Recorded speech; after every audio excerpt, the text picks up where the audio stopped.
Welcome to Let's Talk Investing, a co-production of the Globe and Mail and the Investor Education Fund. I'm Rob Carrick, personal finance columnist at the Globe and Mail, and with me is Gail Vaz Oxlade. Gail is the author of the best-selling book, Debt Free Forever, and she's host of the TV show Till Debt Do Us Part. Gail, let's talk some more about attacking your debt problems, but let's attack it from the point of view of someone who's tried to pay this down and tried to do that, and they can't make any headway. Okay. What do you do? Where do you go for help? Well, you know what? You can go to various people who will be happy to take your money and help you, like debt settlement organizations and consolidations. What about the and credit counseling credit agencies? counseling. The problem I have is that I see people over and over again who have been through credit counseling and come out the other end and still don't know what to do differently. So I say to people, this is your problem, you created, I want you to take responsibility for fixing the problem, because I honestly believe until they feel the pain, they won't actually gain the knowledge that they need not to make the mistake Interesting. again. So they have to, their backs have to be up against the wall. Absolutely. And when your back is against the wall, there are steps that you can take. Okay, now we've talked a little bit in the previous segment about, basics like attacking the credit card first because the interest rate is higher. But give me the battle plan for rescuing myself from credit disaster. What do I do? The very first thing you do is you have to add up all your debt. I think most people don't even realize how much debt they're in because they've never added it up. They have balances all over the place. Okay, I've got the total. It's scary. What do I do? Now what you do is you rank it in order of most expensive, highest interest rate. Make a list. Okay. Then you figure out what you'd have to pay on all of it to get it all gone in 3 years or less. All right. Then you pay the minimums on everything but the most expensive debt.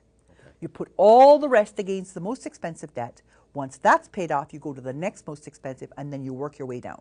All right, so that gives you the best bang for the buck in terms of saving yourself from these monster interest payments. Absolutely.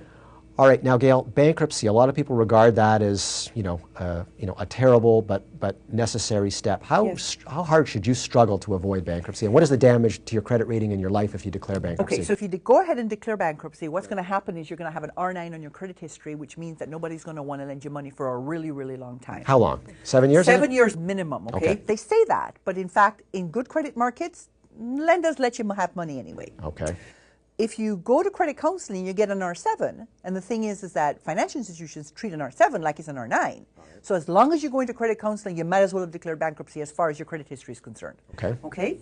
The thing about declaring bankruptcy is it's your opportunity to start again. If you can't make your credit payments, keep a roof over your head, and put food in your stomach, you should go and see a bankruptcy trustee. Okay. No question.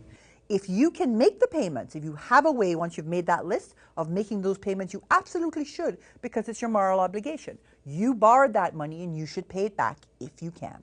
Gail, last question. People who are in desperate straits, you've seen a lot of this. How possible is it for the average person who's in desperate problems to fix the problem themselves without declaring bankruptcy? Everybody can do it, assuming they haven't been given so much rope. They've already hung themselves on credit. If you do not have access to too much credit, then you can probably fix the problem. If financial institutions have given you so much credit you don't stand a hope in hell of ever paying it off, declare bankruptcy, get started fresh. I was hoping for a more hopeful message. Could you... Well, on the hope side, I believe anybody can do this for themselves if they have the resources to do it. But you need money to pay back your debt.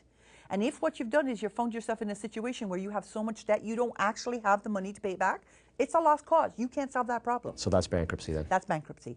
Other than that, anybody can do this. This is not rocket science, but it is discipline. It's hard. You will cry. All right, thanks, Gail. My pleasure.